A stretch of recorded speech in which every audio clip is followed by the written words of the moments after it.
겨울은 봄바람이 세상에서 제일 무섭고요. 봄은 세상에서 매미 소리가 제일 무섭대요. 여름은 귀뚜라미 소리가 제일 무섭고요. 가을 햇살은 눈송이가 세상에서 제일 무섭대요. 네, 매주 월요일마다 문을 여는 영준 책방 김용택 시인의 시 세상에서 제일 무서운 것으로 문을 열었습니다. 정말 귀여운 그런 동시인데요. 영준 책방의 책 주치이시죠. 중앙대 문헌정보학과 남영준 교수님과 이 시간 함께합니다. 교수님 안녕하세요. 안녕하세요. 네, 오늘 또 골라준 시가 네. 정말 귀여워요. 네. 그러면서도 충분히 그럴 수 있겠다라는 네. 생각이 드는데 잠시 후에 요 이야기 해보도록 하고요. 작년 8월이에요 벌써 교수님. 네. 영준 책방이 이제 오늘 시간에 마지막으로 휴업에 들어가게 되는데 네. 그래서 그런 좀 마음을 이것저것 담아서 요 시를 고르셨다고요? 네, 그렇습니다. 이제 시간의 흐름이고요. 또 시간이 또 끝으로 가면 또 다시 시작을 하더라고요. 겨울이 그렇죠. 오면 봄이 오니까요. 그런데 우리 인연이라는 게 이제 계속 맴도는 거라서 그런 어떤 바람도 담고 인사성도 담고 해서 제가 이 시를 골랐습니다. 네. 오늘 또 영준 책방 들으시면서 그동안은 저희가 청취자분들께 사연에 1:1 맞춤 책 처방을 해드린다. 여러분 사연 보내주세요라는 문자 보내달라고 참여를 부탁드렸는데 오늘 이 시간은요. 영준 책방 마지막 시간이에요. 그동안 영준 책방 주치이신 남영준 교수님께 하고 싶었던 이야기들 있으시면요. 문자 메시지 샵 0945번으로 보내주시면 됩니다. 단문 50원, 장문 100원입니다. 뭔가 좀 아쉽긴 한데요. 오늘도 또 책 이야기를 안 해볼 수 없을 것 같아요. 그럼요. 네, 이 세상에서 가장 무서운 것이라는 시였어요. 앞서서 제가 읽어드린 게 그 시를 고르신 이유가 따로 있을까요? 네, 제가 세상에서 가장 무서워하는 게 무엇일까라고 쓸데없이 많이 생각을 해봐요. 그러니까 제 제자 중에 하나는 비둘기의 눈이 무섭다 그러기도 하고요. 또 어떤 친구는 하여간 발이 많이 달린 거는 무섭다고 그래요. 네. 그래서 혹시 전지 아나운서님께서 무서워하는 게 좀 있으신가요? 저는 무서워하는 거 정말 많아요. 일단 네, 공포 영화 절대 못 보고요. 번지 점프처럼 높은 데서 떨어지고 이런 거 엄두도 못 내는데 그 중에서 저도 이 질문을 듣고 곰곰이 생각해 봤을 때 가장 무서운 게 보고 싶은 사람을 다시는 볼 수 없다는 걸 느꼈을 때가 저는 가장 무서운 경험이었어요. 굉장히 무섭죠. 두렵고 아쉽고 이런 거죠.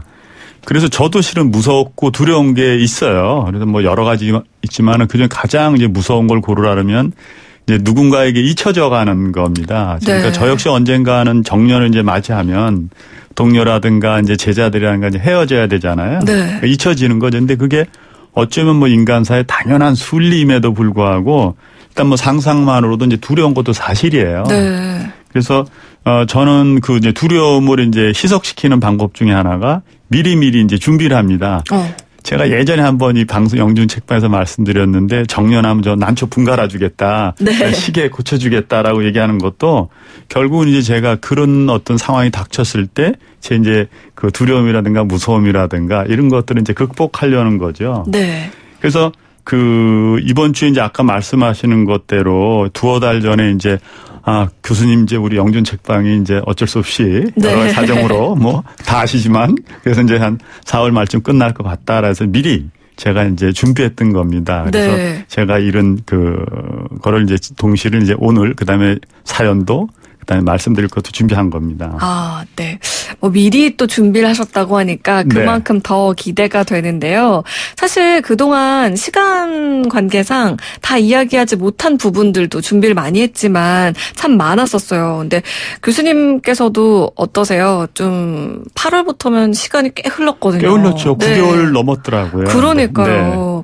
좀 이 시간 왠지 매주 월요일이면 좀 허전하실 것 같기도 하거든요. 네. 그래서 솔직하게 말씀드리면 저도 굉장히 아쉽죠. 왜 그러냐면은 저한테는 굉장히 이제 특별한 시간이고 경험 자체도 교수들이 하기 어려운 경험이었거든요. 그러다 보니까 아쉬움이 많이 남는데 원래 이제 이 프로를 이제 말씀해 주셨을 때 손 딱 들고 제가 할게요라고 얘기했던 이유가 도서관 협회장을 이제 직선으로 되어서 그때 제가 내건 공약 가운데 하나가 이제 이런 방송에 나와서 도서관하고 사서들의 편을 많이 들어주겠다라고 네. 실은 시작을 하면 손 들은 거예요. 네. 근데 이제 처음 막 시작하다 보니까 막 생방송이니까 떨리기도 하고 두렵기도 하는데 이게 슬슬 시간이 흐르니까 협회장으로 내가 도서관과 사서를 칭찬하러 나오는 것이 아니라 제가 즐기면서 나오고 있더라고요. 그러면 네. 너무 신났어요.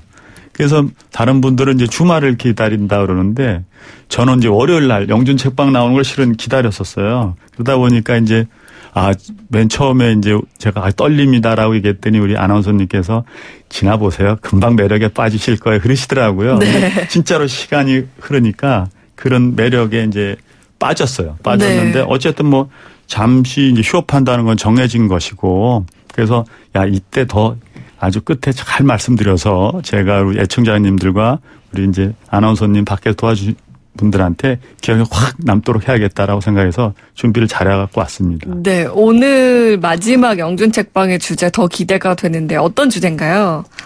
시간입니다. 시간을 좀 나누면 이제 만남이 있고 성장이 있고 인연이 생겨지는 거잖아요. 제가 지금 소개해드릴 책은 처음 아기를 만나는 엄마의 마음이 표현된 동시입니다. 제가 특별히 조윤재 아나운서님께 선물하는 시인데 네. 한번 읽어주시죠. 오줌 싸도 예쁘고 응가해도 예쁘고 앙강 울어도 예쁘고 잠을 자도 예쁘고 깨어나도 예쁘고 이리 보아도 예쁘고 저리 보아도 예쁘고 얼랄랄 둥개둥개 꽃 중의 꽃 방 안의 꽃 우리 아기. 네, 김영택 시인의 시 방 안의 꽃입니다. 동시가 굉장히 평이합니다. 그런데 읽다 보면 그러니까 아이를 쳐다보는 어머니의 사랑스러운 모습 그다음에 옹알거리면서 아이들이 보통 자요. 네. 그럼 막 정말 그런 상상만 해도 행복한 미소가 절로 나오는 시예요. 제가 이 세상에서 가장 이뻐하는 이제 제 막내 아들 네. 동준이 꼬맹일 때 같이 읽었던 시집에서 하나를 골라온 겁니다. 그래서 김영택 시인의 이제 섬진강이라는 시도 참 좋지만 이 시집은 제가 아껴가며 읽는 시집 가운데 하나입니다. 아니, 짧은 그런 동시지만요. 아마 자녀를 키워본 분들이라면 모두 공감하실 것 같고, 제가 지금 낭송하면서 어떤 느낌이었냐면, 이거를 무표정으로 낭송할 수가 없는 시다라는 생각이 들었어요. 네. 뭘 해도 예쁘고, 얼얼얼 둥개둥개 이거를 무표정으로 화난 듯이 읽을 수가 없는 그런 내용이잖아요. 아마 눈에 넣어도 아프지 않다. 이런 말을 우리 흔히들 많이 하는데, 정말 딱 그거를 표현한 내용이 아닐까. 네, 이런 생각이 드네요. 그래서 아나운서님께 이제 두 네. 번째 추천하고 싶은 책이 있어요. 그래서 뭐 조금 그 상상력이 풍부하시면 금방 깨달으실 텐데. 네. 또 한번 읽어봐 주시죠. 네. 전화했었는데 안 받더라. 많이 바빴니? 휴대폰이 꺼져 있는 걸 몰랐어. 엄마 미안. 딸아, 가끔 네가 나한테 그렇게 말할 때가 있었다. 정말로 휴대전화가 꺼져 있었던 데도 있었지만 나는 알고 있었다. 네가 혼자 있고 싶어서 일부러 전화를 받지 않았다는 사실을. 내가 괜히 걱정할까 봐 휴대전화 핑계를 댔다는 사실을 말이다. 그래서 나는 네가 그런 말을 할 때는 아무것도 묻지 않고 그냥 너를 내버려 두었다. 누구나 그럴 때가 있다는 걸 아니까. 그러다 보면 너가 나한테 전화해서 말했지. 엄마, 저녁 때 시간 돼? 나 맛있는 거 먹고 싶어. 네, 정신분석 전문의이세요. 그리고 엄마이시던 한성희 님이 쓴 딸에게 보내는 심리학 편지라는 책입니다. 네. 부제목이 이제 30년 동안 미처 하지 못했던 그러나 꼭 해주고 싶은 이야기들이라고 되어 있는데요. 진짜 암만 전문의시지만 걱정이 딸에게 많은 거예요. 그래서 딸에게 진심으로 해주고 싶은 얘기들, 알려주고 싶은 얘기들을 아주 절절한 마음으로 쓰여져 있어요. 그래서 엄마와 딸이 굉장히 소중한 인연으로 보여지고 있거든요. 그러니까 아이들은 부모들의 걱정으로 자라고 있다라는 거를 이 책을 통해서 저 또 한번 공감했어요. 네. 물론 이제 아이들은 뭐 엄마나 아버지의 뭐 희생 그런 거 바라지도 않았고 그렇게 생각하지 않아서 부모로서는 조금 서운할 때가 많이 있습니다. 네. 아니, 사실 저도요, 이제 지금 임신을 하고 아이 출산을 앞두고 있는 상황에서 정말 이걸 경험해보지 않았으면 절대로 몰랐을 것들?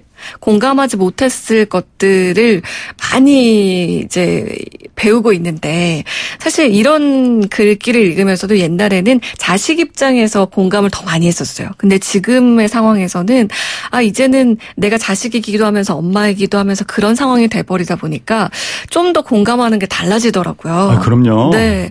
아니 사실 청취자분들께서 자녀들에 대한 걱정 어린 사연들 종종 보내주셨잖아요, 그동안. 근데 그런 얘기들 보면 중간에 자기 혼자 잘한 줄 알아요? 이렇게 그런 얘기들도 좀 있는데 그래서 내리사랑이라는 말이 있는 게 아닐까라는 생각도 좀 들고요. 우리 청취자분들 중에서 앞으로도 자녀들과 뭔가 이런 책으로 소통하고 싶은 분들도 꽤 계실 거예요. 사실 저도 다 크고 나서 성인이 되고 나서 엄마랑 이야기를 하다가 정말 계속 말싸움밖에 안 되는 거예요. 어느 순간에 됐을 때. 그래서 더 이상은 싸우고 싶지 않다 싶어서 주변에서 추천받았던 게 엄마한테 책을 한 권 선물해 드려라 였었어요. 잘했어요. 네. 그래서 사실 정말 얘기를 말로 막 하다 보면은 격해지니까 감정이. 네, 맞습니다. 그게 참 쉽지 않았거든요. 청취자분들께 이렇게 책으로 좀 소통하고 싶어 하시는 분들께 팁을 좀 드릴 수 있을까요? 네, 지난번에 잠깐 말씀드렸지만 이제 감정이 격해질 때는 한 10초 정도 참으시면 되는 거고요. 네. 일단 제가 당분간 쉬어야 되기 때문에 혼자서 책을 고르셔야 되기 때문에 제가 오늘 독서에 관한 그 책 고르는 법을 하나 나름대로 팁을 하나 말씀드리면 네. 독서는 나를 위해서 하는 거지 남을 위해서 하는 게 아니다라는 거예요. 그래서 특히 이제 부모님께서 이 책은 아이들이 읽어줬으면 좋겠다라는 책들이 제법 많은데 그런 책들이 부모님들에게도 굉장히 좋습니다. 네. 왜냐하면 그런 책들이 오히려 우리들에게 공감을 주는데요.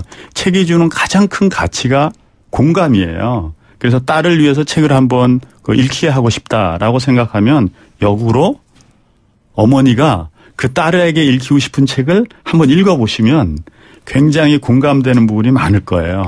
그리고 다 내 얘기 같아요. 정말 내 얘기 같아요. 그러다 보니까 다음에 어떤 아이들을 위한 책 혹은 남편을 위한 책 혹은 아내를 위한 책을 고를 때 어떤 책을 고를까 고민하실 때 제가 매번 말씀드린 것처럼 선물은 자기가 받고 싶은 거를 선물하는 거거든요. 네. 그래서 내가 읽고 싶은 책, 내 입장에서 쓴 책을 보면 야, 이거 진짜 나를 위해서 쓴 거다.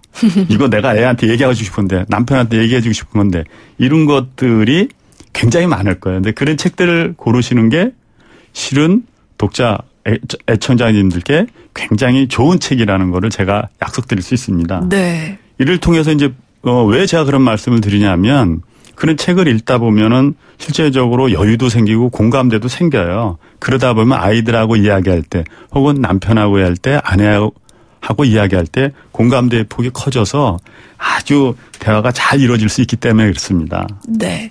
아니 오늘 김용택 씨 내시 세상에서 제일 무서운 것 그리고 방 안의 꽃 이렇게 또 소개해 주셨고 마지막으로 한성희 작가의 딸에게 보내는 심리학 편지까지 이제 추천을 해 주셨어요. 그리고 이제 앞으로 혹시라도 이제 영준 책방에서 이제 처방해 드리지 못하기 때문에 책 고르는 방법까지 함께 알려 주셨는데 오늘 이제 영준 책방 마지막 시간이라는 소리에 6817 청취자님 이렇게 구수한 목소리 이젠 그리움만 남을 것 같아요. 이게 가장 무섭네요. 아쉽단 말 드립니다. 영준님. 네. 감사합니다. 이렇게 보내셨고 네. 9864 청취자님 그럼 영준 책방 이제 못 듣나요? 교수님 매력에 흠뻑 빠진 저는 어떡하나요? 혹시 유튜브라도 해주시면 안 되나요?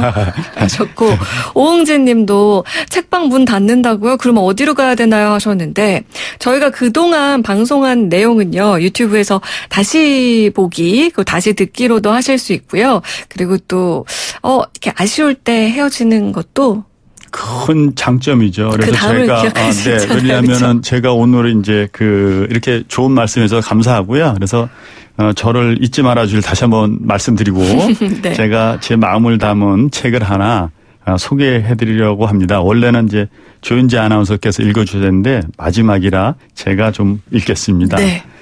사람들은 멀리 떨어져 있을 때 비로소 서로를 애타게 그리워하면서 사랑에 빠진다. 작별을 할 때 사람들은 저마다 가슴에 상처를 안는다. 하지만 동시에 아무도 모르는 보물을 땅속에 파묻고 가는 것처럼 애틋한 애정을 남겨두고 있는 것이다. 그러므로 멀리 도망치는 것이 가끔은 아주 소중하고 싶은 사랑을 의미할 때도 있다. 아무도 모르는 보물을 땅속에 파묻고 가는 것처럼 애틋한 애정을 남겨두고 있는 것이다. 지금 보물을 땅속에 묻고 가시는 그럼요. 거예요. 네, 잊지 말아주세요. 네. 요 글귀 어떤 작품에 실린 글일까요? 뭐 다 아시는 생떼쥐베리의 산문집인 우리가 사랑할 수 있는 시간이 너무나 짧다 있는 글입니다. 이 글은 제가 영준 책방 시작할 때 언젠가 마무리할 시점이면 꼭 들려드리고 싶었던 구절을 미리 준비한 내용이에요. 네. 그리고 특별히 오늘 이제 마지막으로 어린 자녀를 둔 그 부모님께 책을 골라줄 팁 하나. 자, 부탁을 드리고 가면 네. 초등학교 저학년 아이들에게는 슬프고 아픈 책보다는 밝고 아름다운 책들을 읽히는 게 아이들의 그 상상력과 인성에 굉장히 큰 도움이 됩니다. 철을 너무 일찍 들게 하지 마시고 철없이 마냥 뛰놀게 해주시는 것이 아이들에게 좋기 때문에 그렇습니다. 그래서 방송에서 다시 만날 때까지 저 잊지 말아주시고 네. 청취자 여러분 모두에게 좋은 일만 가득하시길 바랍니다. 그동안 감사하였습니다. 네, 남영준 교수님. 저희도 또 영준 책방 통해서 좋은 책들 많이 접할 수 있었고 많은 분들이 책 얘기뿐만 아니라 교수님들 이야기를 들으면서 좀 힐링할 수 있는 그런 시간이었던 것 같아요. 영준 책방 책 주치의자 중앙대 문헌정보학과 남영준 교수님과 오늘 마지막 시간 함께했습니다. 고맙습니다. 감사합니다.